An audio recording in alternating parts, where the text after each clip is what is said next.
доріг, туди не перепорхнеш, наче птах. Ти мусиш стати і вдивлятися щоразу глибше і глибше, аж станеш неспроможним відхилити душу від дна.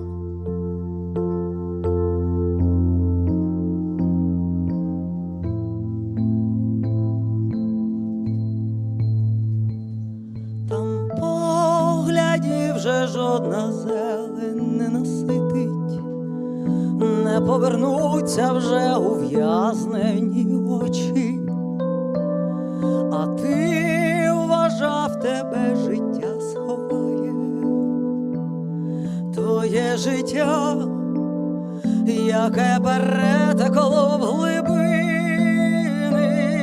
і з нурту цього, щоб ти знав, немає вороття.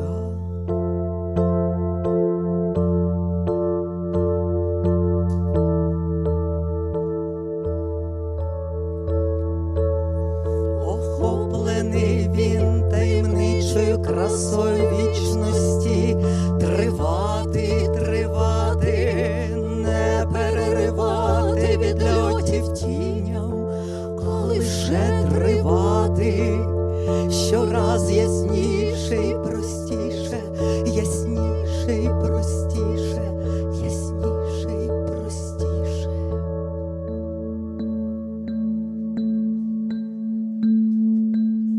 Тим часом все ще поступаєшся комусь, Хто вже надходить звідти, дверцята хатки причиняє за собою,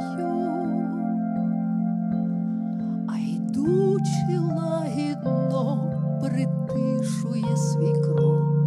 цією тишею вражаючи найглибше. Найглибше, Найглибше, найглибше. найглибше.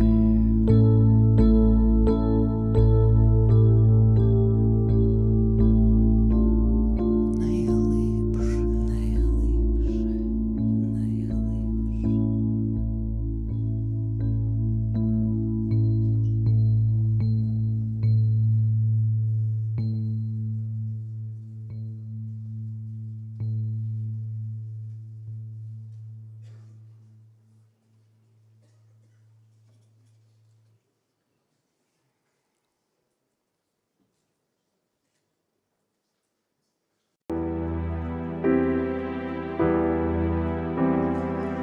Господи, Господи, не поминай поглядом сина стражденного свого, здрайця, що став на прилюту дорогу, того, кого запричислено вкрай.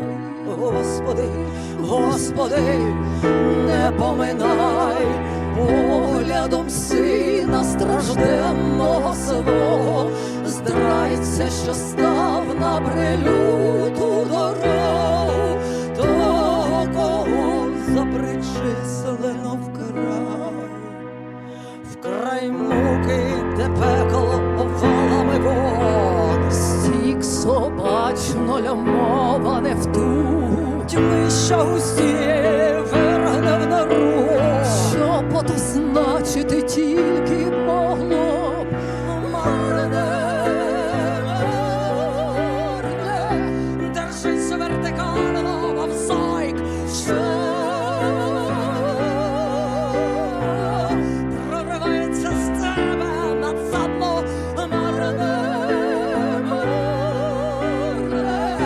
держись вертикально, вовзайк, що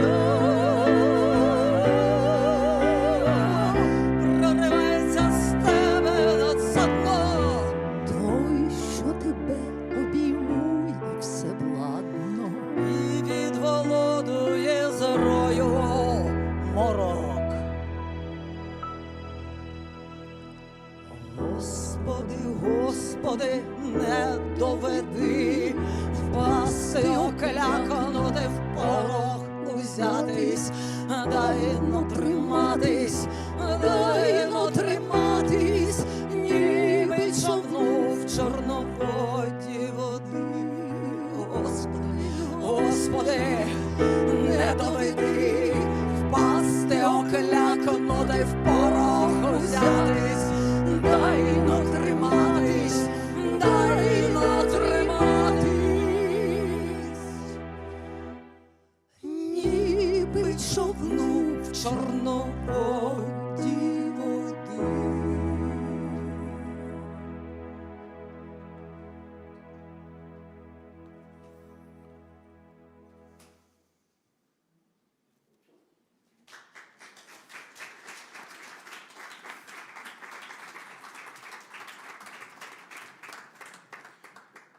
Я хочу подякувати Лесі і Галі Тельнюк, I'd like to thank Olesya and Hala Telynyuk, України, за виконання цих двох молитов. people's artists of Ukraine, for having performed these two prayers. The first one to the lyrics of our Pope John Paul II, and the second on the verses by Vasyunyk. Сьогодні This is особливий день, our prayer beginning. День гідності і свободи. Today is a special day, the day of dignity and freedom. And at the same time, Ще одна знакова подія. today there's one more pivotal event Форум that we commemorate. The Kyiv Security Forum, together with the National Museum of Holodomor, today begins the memorial week of commemorating the victims of the Holodomor. We thank all of you for joining us for this event.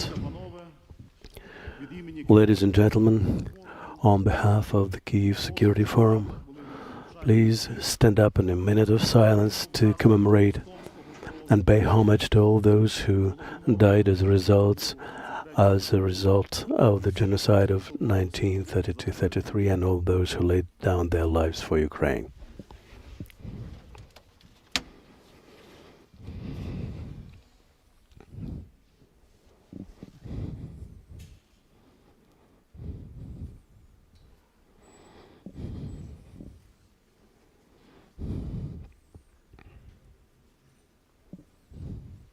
Дякую.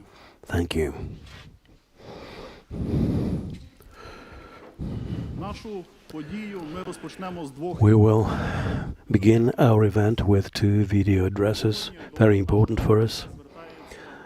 We'll have the address by His Beatitude Sviatoslav, head of the Ukrainian Greek Catholic Church. Слава Ісусу Христу! Glory to Jesus Christ. Dear friends, dear participants of today's Kyiv Security Forum, Дозвольте мені сердечно привітати I heartily congratulate you on yet another event новою зустріч праці, held by this important forum, щоб забезпечити силу which empowers the Ukrainian people and strengthens their ability to defend themselves, especially in the challenging circumstances of the ongoing Russian aggression. цього року.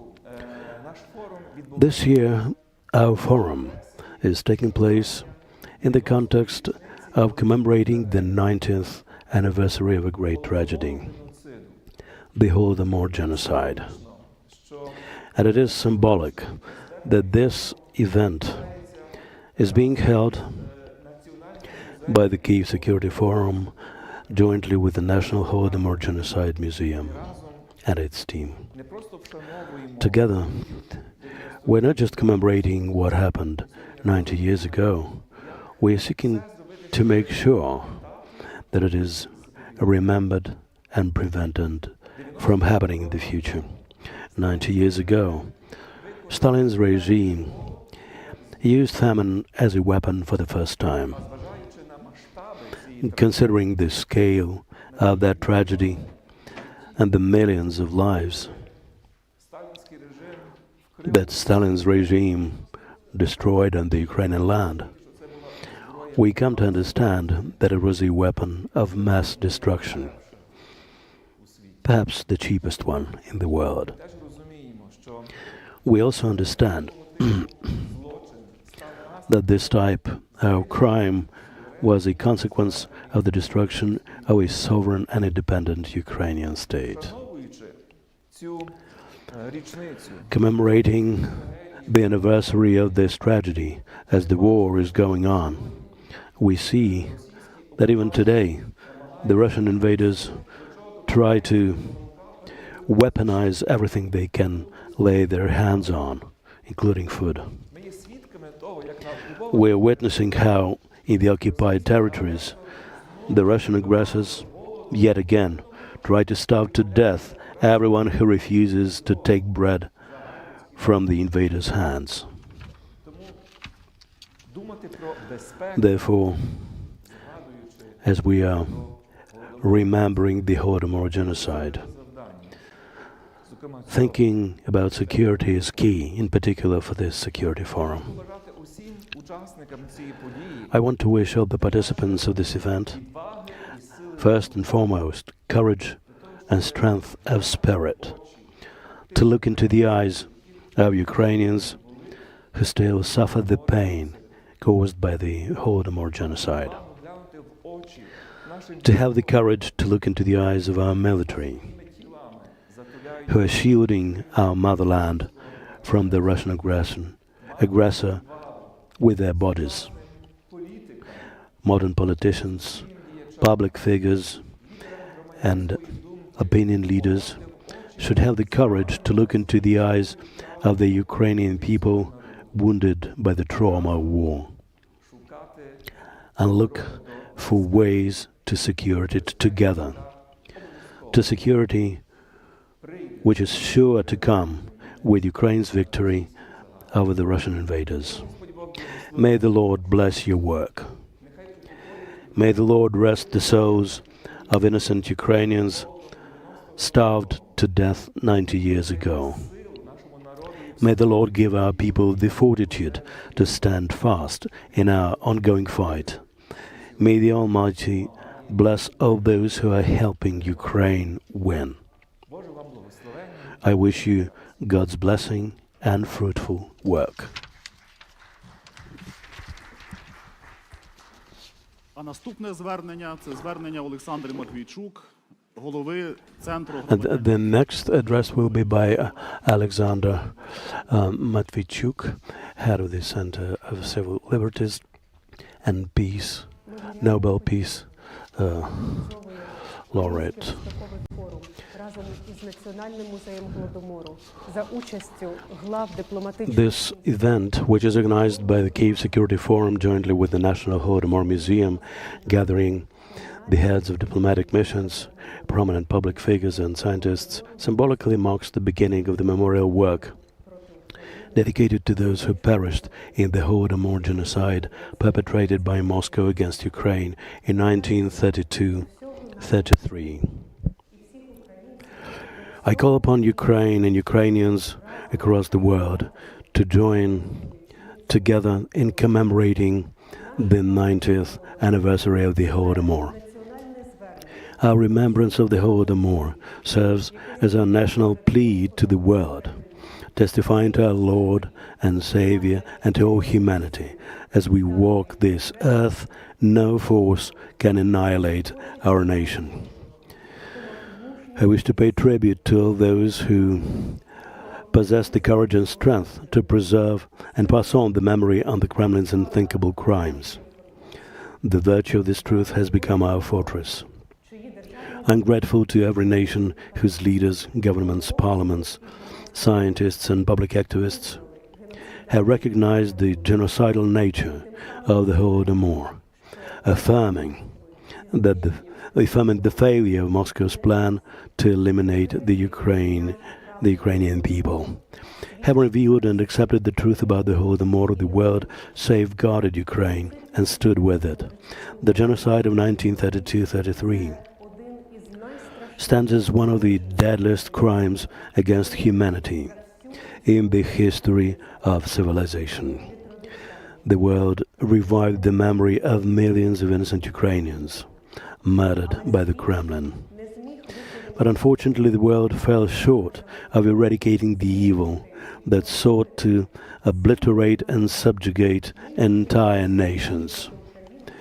The ongoing aggression of Russia against Ukraine is yet another manifestation of the genocidal intentions nurtured by Moscow rulers for centuries. Direct parallels can be drawn between the ongoing genocide of Ukrainians and the 1932-33 genocide.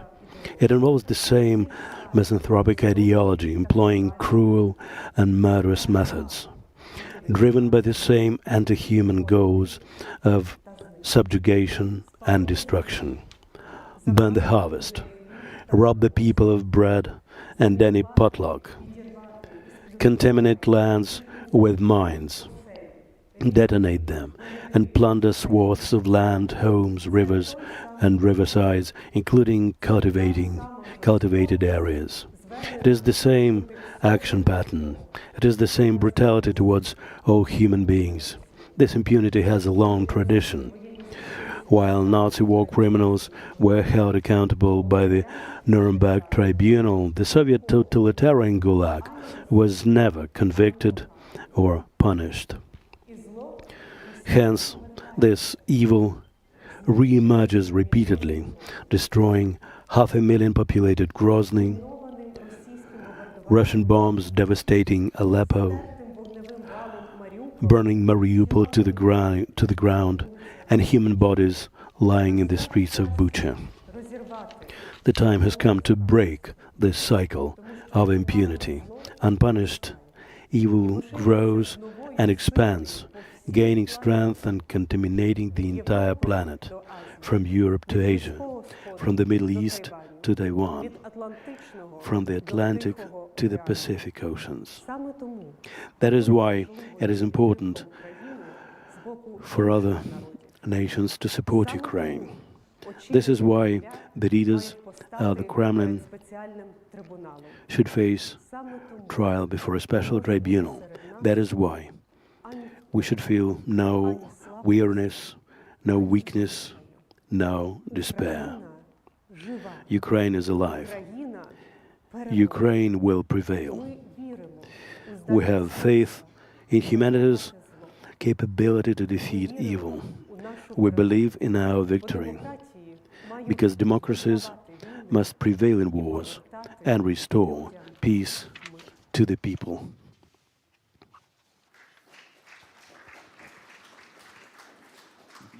Як багато всього сказано в зверненні Олександра Матвійчука. So much has been said in this address to break the vicious circle of impunity, of Moscow's impunity. We are alive. There is no force that can annihilate our people. These are two major messages of today's event. To invite to the stage our distinguished speakers.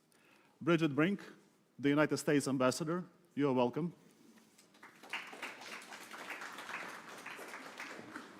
Michael Brodsky, the Ambassador of Israel to Ukraine, you are welcome. Martin Harris, the United Kingdom Ambassador to Ukraine. And I'm happy to invite Arseniy Yatsenyuk, the chairman of the Kyiv Security Forum and former Prime Minister of Ukraine. Thank you. You're welcome. Today we pay our tribute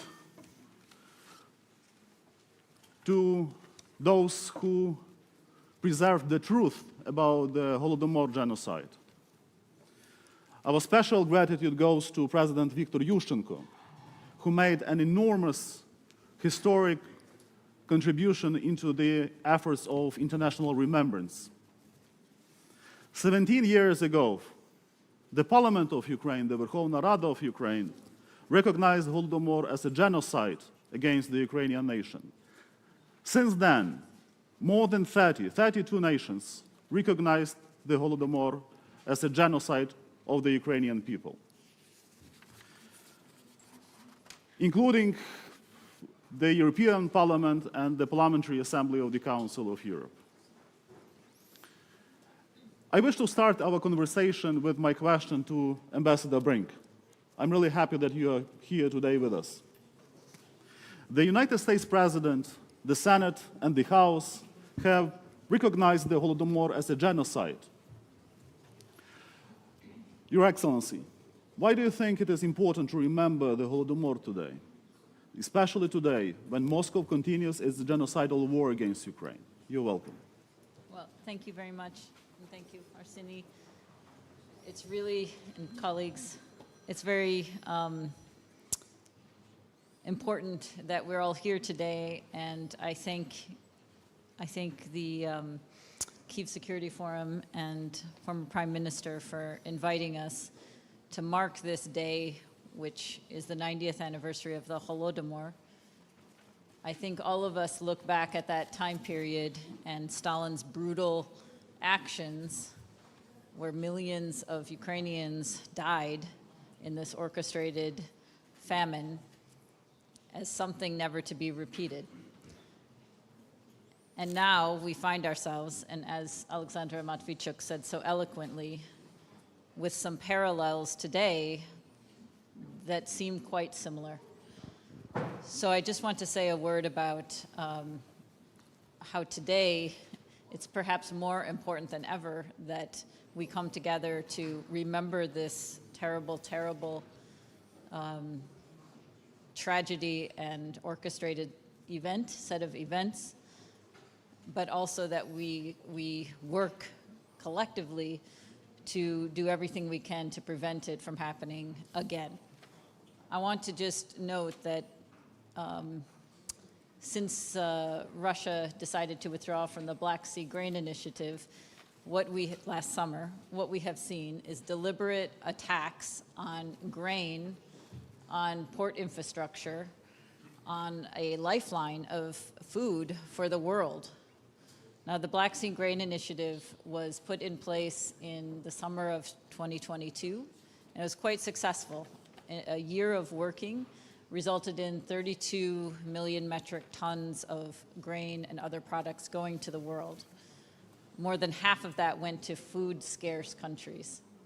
When Russia withdrew from that last summer and started these attacks, it looked pretty desperate and pretty bad for Ukraine, obviously, but also for the world. And I think through the spirit and ingenuity of Ukrainians, and with support from others and very brave people taking the corridor,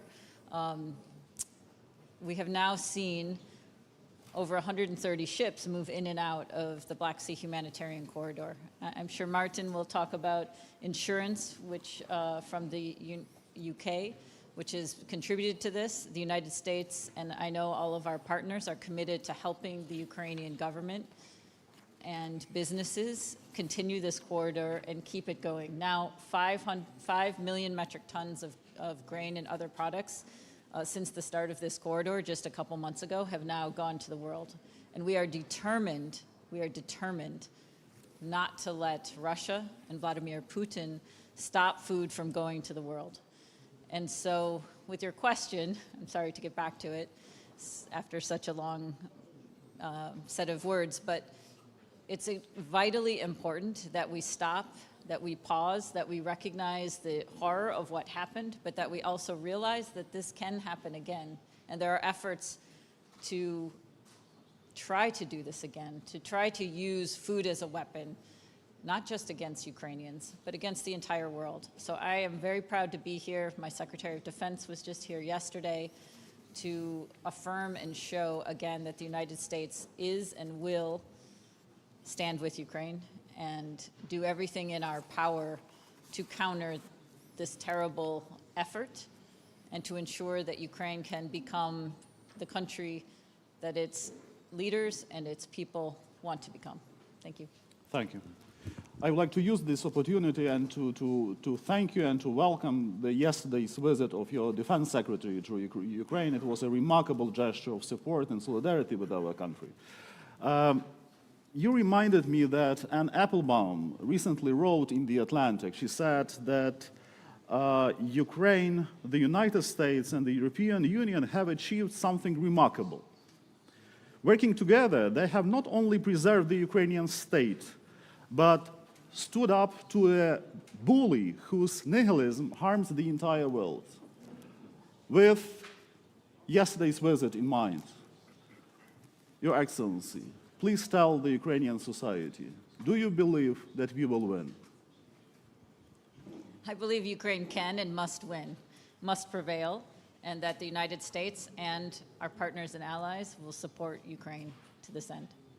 I do appreciate. And now I would like to turn my questions to Ambassador Michael Brodsky, Ambassador of Israel to Ukraine. We have a special bond between Ukraine and Israel. And you once fought like Israel, Ukraine. These are the words of our prophet, Леся Українка. Ukraine expressed its unwavering solidarity and support with Israel when it was brutally attacked by Hamas. Many Israeli citizens continue helping Ukraine against the Russian aggression. Holocaust means massive destruction or death by fire. Holodomor means murder by hunger.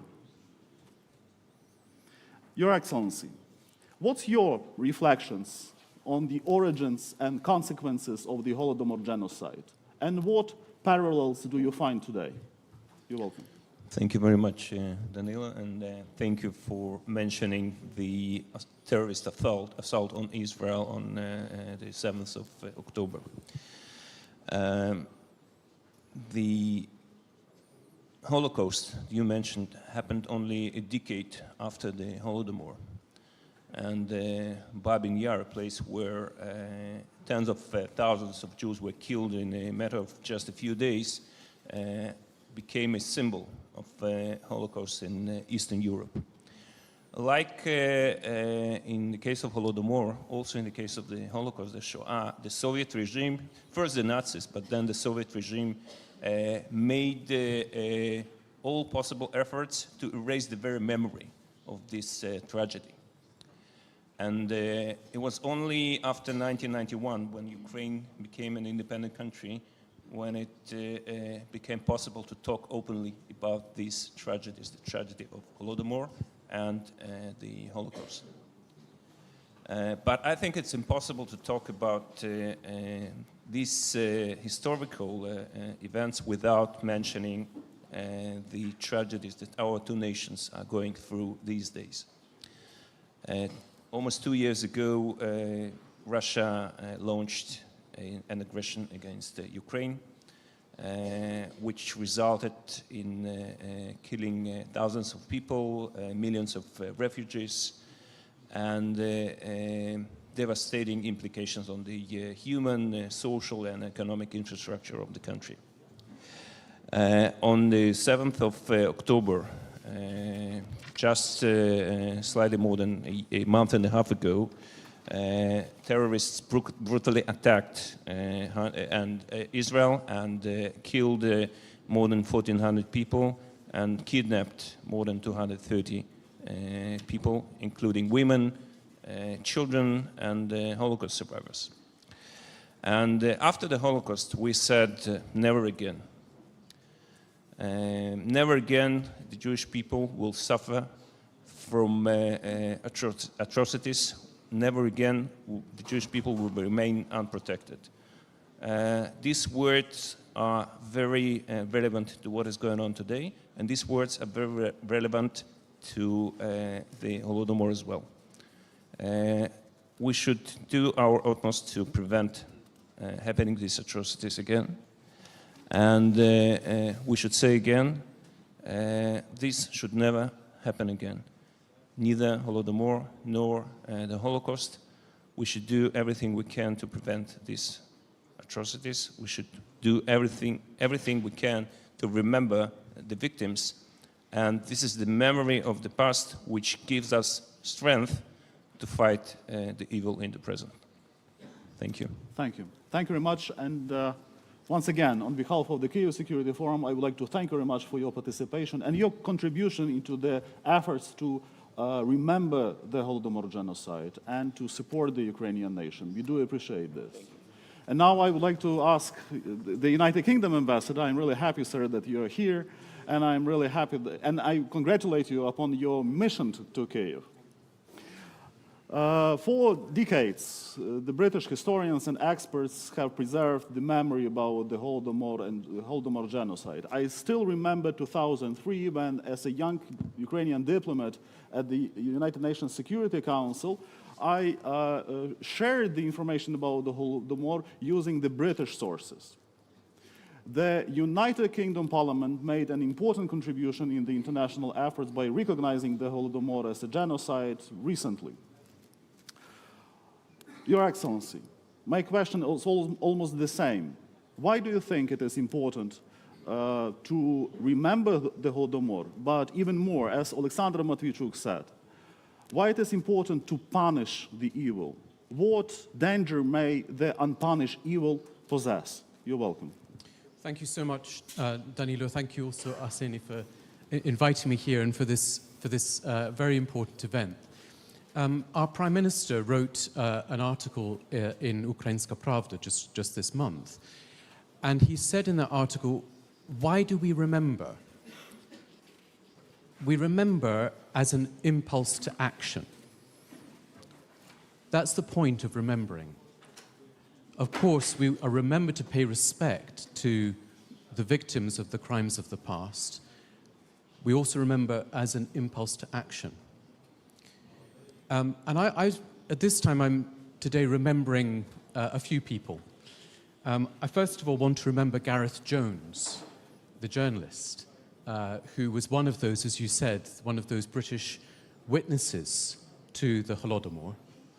And he showed, I think, he was quite crafty, as well as very courageous.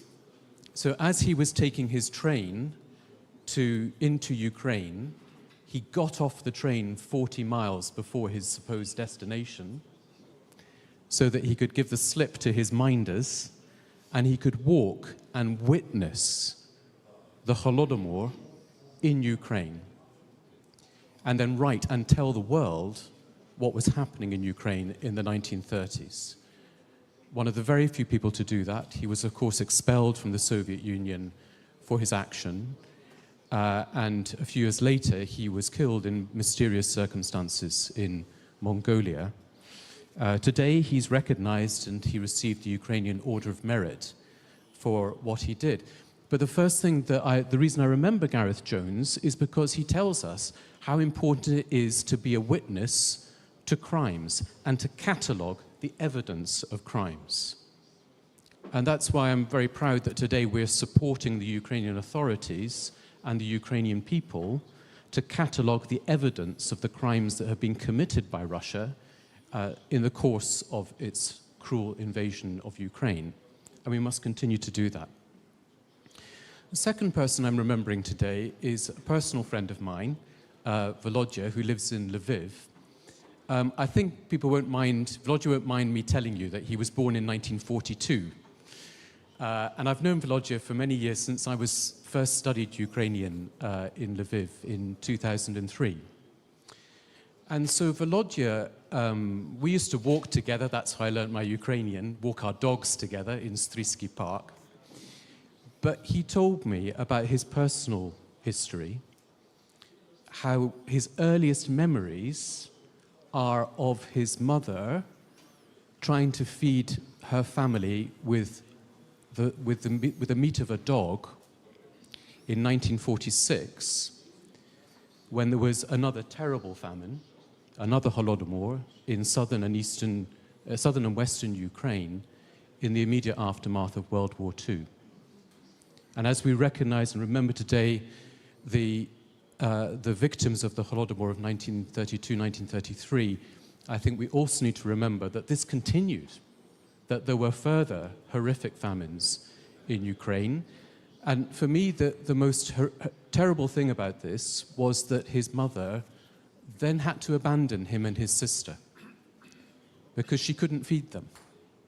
And so his earliest memory is actually of his mother abandoning him to the authorities in that time because she couldn't feed her children. And the pain of that is something which always stays with me. And it's a memory that reminds us that this keeps happening, that food is still being used as a weapon. And so that's why we come to the present day, because I think some people find it difficult to really conceive of a regime that would use food as a weapon. And yet that's just what we've seen. And as Bridget was saying, in that period after the end of the Black Sea Grain Initiative, Russia destroyed 280,000 tons of grain in 1 month. That's enough grain to feed 1 million people for a year. People who desperately need that grain around the world.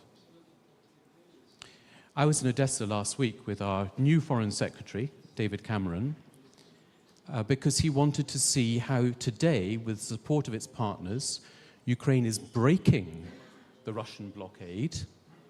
And we saw the ships being filled with grain, and we saw them going out in the corridor. And I was delighted, too, that we were able to announce that British insurers are now providing insurance for ships that are using the new humanitarian corridor and getting grain to the world. So our remembrance needs to be our impulse to action. If food is being used as a weapon, that is a horror that we must not allow. We need to disarm Russia. And we need to ensure that Ukraine's grain reaches those who need it. And so that's why I think it's a huge tribute to the Ukrainian armed forces that they've had such success in the Black Sea, and why we're very committed to supporting the humanitarian corridor, and indeed in supporting Ukraine to achieve victory and to prevail against Russian aggression. Thank you. I'm so thankful, Ambassador, for your emotional, very important remarks. We highly appreciate this. And I believe that everything you said, everything all of you said, will be continued by what was recorded by a famous historian, Professor Timothy Snyder, professor of the Yale University, who will address today us. And I would like to ask to show the video message recorded by Professor Snyder.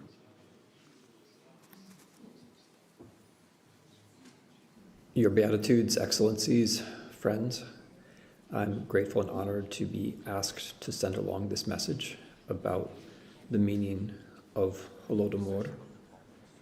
For me, it's essential that we remember the victims of the Holodomor as individuals, as children, women, and men whose lives were cut off in the beginning or in the middle before they should have been, each with individual purposes, each with individual trajectories about which we will never learn. And of course, it's important to remember Holodomor as directed against Ukraine and against Ukrainian culture and against a traditional Ukrainian way of life, which was largely destroyed. We have to remember the heartlessness of the measures, the policies that were directed against the peoples who lived in Soviet Ukraine, the ban on peasants from begging in the cities, the ban on inhabitants of Soviet Ukraine from going to other Soviet republics, the seizure of livestock, the enforcement of grain requisitions, the blacklists, measures which deliberately brought about the death of millions of people who did not have to die. The Holodomor is also important because it was at the origins of a certain kind of system. It was at the origins of a Stalinist system. The Holodomor, the starvation of millions of people in Soviet Ukraine, is the first and essential lie of Stalinism. The lie is that this was necessary for some greater good. And that lie becomes the basis of lying as politics, as such. it becomes the basis of the view that the suffering of some must have somehow been good for all, and therefore that any suffering can somehow be justified, that the individual does not matter, no matter how many of them there are, because we are certain of the future. How does this connect to events of today? How do these events of the 1930s help us to understand the war of the 2020s? I think in several ways. One, looking back, I find it very striking that the Russian state spent so much energy trying to deny these last 20 years the historicity, the reality of Holodomor. Again, looking back at this, what this shows is that death by hunger, or hunger as a weapon, was very much on the official mind of the Russian Federation. And so in that sense, it's not so surprising that hunger has been used as a weapon in this war. Or to put it more directly, it seems like denial of Holodomor was actually preparation for the use of food as a weapon. And of course, food has been used as a weapon in Ukraine. The destruction of the dam at Novokakhovka, the laying of mines on territories of Ukraine the size of other European countries, the deliberate destruction of ports, ships, grain storage facilities. All of these are about exerting pressure on Ukrainians. But because Ukraine is an exporter of food around the world, this takes on another aspect as well. As President Putin tries to demonstrate his control over Ukraine, he announces to leaders of Africa and Asia that he now is the master of food, that he now is the master of starvation, that he will decide who gets to live and who gets to die, which of course is a very direct echo of the 1930s and the policy of Stalin. A final connection is that just as the Soviet policies were based on the certainty of the future, Putin's policies are based on the certainty of the past. He's sure that there was no Ukraine, there can be no Ukraine, and therefore that anything that is done against Ukrainians must be justified. Just as Stalin and Stalinists were sure that there was one future, that there was going to be a certain kind of communism, a certain Soviet Union, and therefore that anything that was done in Ukraine was somehow justified. I think in all these ways, the events are connected. But of course, memory goes beyond politics. Memory is deserving of its own moment, and I'm very glad to be able to share this moment with you. Thank you very much.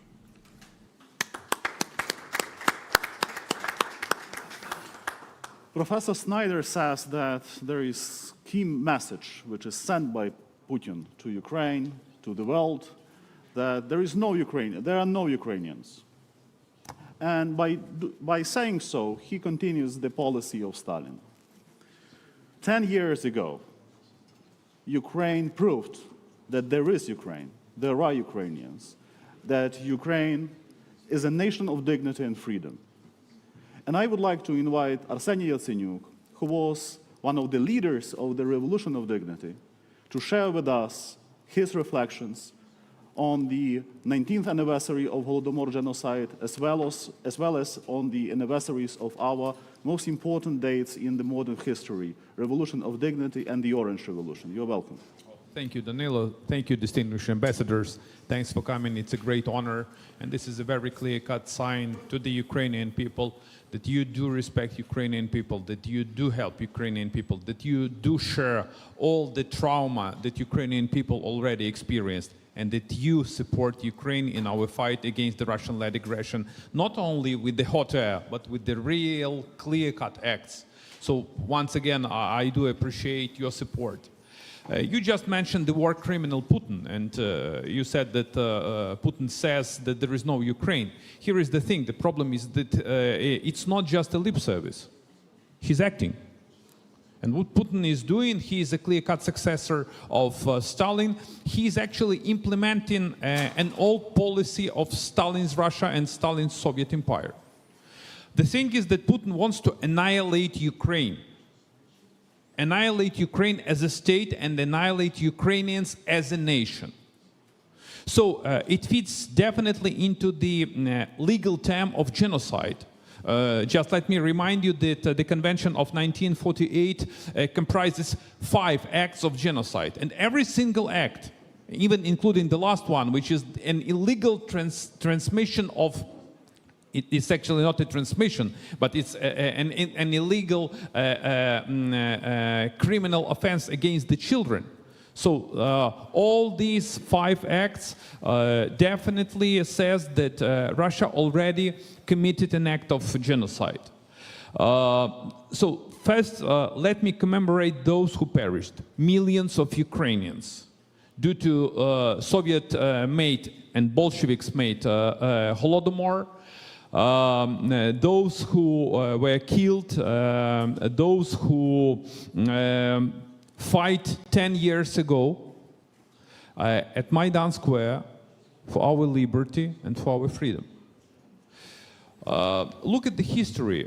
Here is the thing. The thing is that the history shows clearly that Russia, both Russian Empire, Bolsheviks Russian, USSR, and Putin's Russia, they have one common goal: to exterminate Ukraine and to resurrect something that resembles an axis of evil. And they are not the only one in this world. The axis of evil is growing. It's definitely Iran, it's North Korea, it's Russia, it's terrorist organizations like Hamas. And I'm just wondering how on earth this could happen. These kind of atrocities, this kind of massacre, like Holodomor, like Holocaust, like what Russia did in Mariupol, in Irpin, in Bucha, and whether the incumbent legal and international system is so weak that it can't prevent this. So the biggest question which is right now on our radars and which is right now on stage is whether we can prevent this and whether we can bring to justice those responsible. And the only answer which is on the table is positive. We have to do it. Otherwise, this evil will always re-emerge and will grow, as Matviichuk already said, and expand. What is needed? We need an expansion not of the evil or axis of evil. We need an expansion of the free world and democracy. And this righteous fight that is happening right now in Ukraine, this is the fight for civil rights and liberties. This is actually even more. This is the fight for the humankind. And the entire world is closely watching what would be the outcome of this righteous war. And the only outcome which is possible is the victory. Victory of the free world. Victory of the humankind. Victory of freedom and liberty. And in order to gain this victory, we need definitely to reshuffle and actually to upgrade the international law, starting with the ICC and then in International Criminal Court and ending with another legal institutions that have to be very efficient. How could it happen that P5 member, which is Russia, is to block a number of decisions that are aimed at protecting the basic principles of the UN Charter? And this kind of expansion, in my humble opinion, plays definitely with the NATO and EU expansion. This is the way how to protect the Ukrainian people. This is the way how to defend Ukraine. And this is the way actually how to stop the war. Going back to the global issues, I strongly believe that the free world and the democracy will prevail. And you represent the free world. And we represent the free world. As we joined our ranks, there is no force that could stop us. We will win. Thank you. Thank you. I believe you would agree that it is particularly important that we meet today at the National Museum of the Holodomor-Genocide. It's a special place. And I would like to commend the National Museum, its team, for their efforts to share with the world the information about the truth about the Holodomor and continue their efforts. I would like to wish them to continue with their efforts to set new premises for the museum, and I'm sure that we will definitely do it in the nearest future. And I believe that the Ukrainian government will strongly support it, because we fight for what we fight. We fight for our identity, we fight for our language, we fight for our freedom, we fight for our memory. And here at the Museum of Holodomor-Genocide, we feel ourselves as in the center of the fortress of remembrance. And being here, I would like to ask Your Excellencies, as we finish, as we almost conclude the first panel, to say your brief message to Ukraine and to the free world about our unity and about our future victory, because I believe that all Ukrainians have no doubt that we will win. Your Excellency, let me start with you. You're welcome. Please share with us your message addressed to Ukraine on the Dignity Day, the day of our national freedom. You're welcome. Thank you. First of all, I congratulate the Ukrainian people on this very important day. And as I said, 2 years ago, a brutal attack against Ukraine was launched by Russia. And over this time, the Ukrainians have shown the ability to protect their country, and they've shown how important the liberty, how important the independence, and how important democracy are for them. And from this point of view, we are very similar, Israel and Ukraine, because we have paid a very high price for our independence.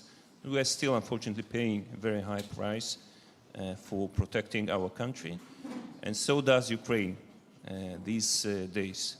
So I wish Ukraine, I wish the Ukrainian people to keep strong, to keep resilient, and to succeed in protecting their way of life, their democracy, and their freedom. Thank you. Thank you. Thank you. Your Excellency, you're welcome. Well, thank you, Danilo. I'm very glad that you also mentioned the Orange Revolution Right. in this context. Also, November, 19 years ago, I was a young diplomat serving as our deputy ambassador in Kyiv at the time. And it's one of the most impressive things in my life to have witnessed the Orange Revolution and that determination for 17 days in bitter weather to stand for principles of freedom and democracy and for Ukraine's independence. And what I understood then was that Ukraine is a nation, a proud and strong nation.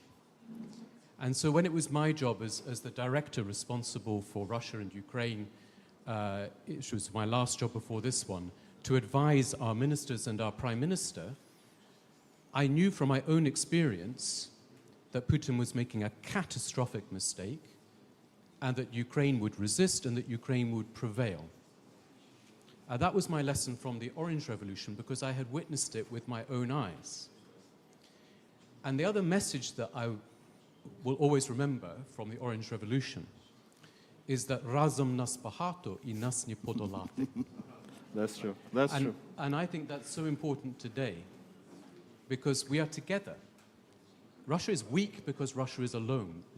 Ukraine is strong because Ukraine is together with its partners. And razom nas bahato I nas nie podolati. Thank you. Bridget, you're welcome. Well, thank you again. I think for me as well, I know today is marking this very solemn day of the 90th commemoration of the Holodomor, but also the 10th anniversary of the Revolution of Dignity. I can say also maybe from my personal experience, both outside of Ukraine, but also working in and on Ukraine, that 10 years ago and beyond, I was working in support of our administration's effort after the Revolution of Dignity. And I can say that for the United States and for those of us who choose this as a profession and devote our professional lives to our nation, but promoting the values that we share, we know from the US the value and the cost of freedom. We know that to our core. It is in our DNA. And so watching this now and knowing the course of the last 10 years plus in Ukraine, it gives me, well, it's my great honor to be here and to represent my president, my government, but also my people and my Congress.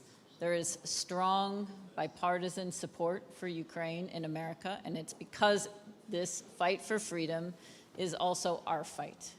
And as Secretary Austin said yesterday, what happens here doesn't just affect Ukraine. And as we see from the past, from 90 years ago, as we see from what's happening even today, what happens in Ukraine affects all of us. So it's very important, as to your question, that Ukraine prevail. And I don't think I can leave you with better words than what my president said. I was extraordinarily proud to be with my team here in Kyiv, to be here for the first presidential visit in 15 years of a US president, with President Biden's visit in February. And at that time, he said very eloquently and very succinctly, Kyiv stands strong, Kyiv stands free, and we stand with Ukraine. So thank you. Proud Thank to you. be here. Thank you, Bridget. You are absolutely right. This is in our DNA. That's true. That's true. You're welcome, Arseniy. Well, as Madam Ambassador mentioned, that the American people, they know the price of freedom. And the same goes with the British people. They know the price of freedom during the World War II. And the same goes with the Israeli people. They know the price for their freedom in the country fighting against the terrorist Hamas. And the same goes with the Ukrainian people. A decade ago, we've been fighting against actually the Russian invasion. It was a smooth Russian invasion. And the same 19 years ago, during the Orange Revolution, Russians wanted actually to rig elections and to have their own hand-picked president. So fight for freedom, it's a never-ending fight.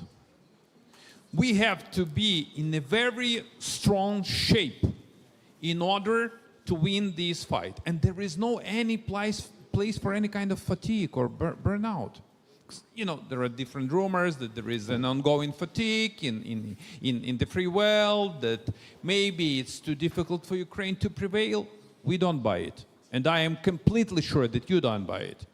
The only chance and the only option we have is never give up. And this is the best recipe to win. I thank you.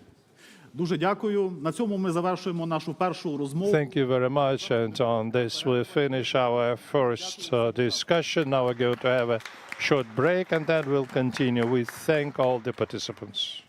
Thank you. I do appreciate it.